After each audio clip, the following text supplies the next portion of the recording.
ధర్మవరం ప్రజలందరికీ నమస్కారం.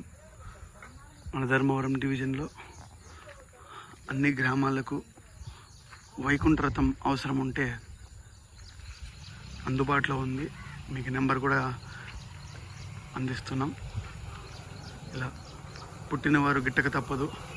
సో మరణించిన వారిని మీరు కొంచెం అట్టహాసంగా తీసుకెళ్ళాలి అనుకుంటే ఇలా వైకుంఠ రథాన్ని వినియోగించుకోవచ్చు.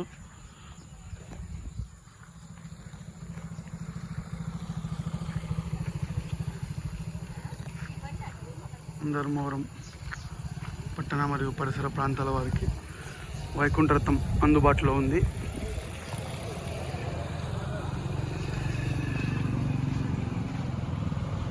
ఓం నమః శివాయ.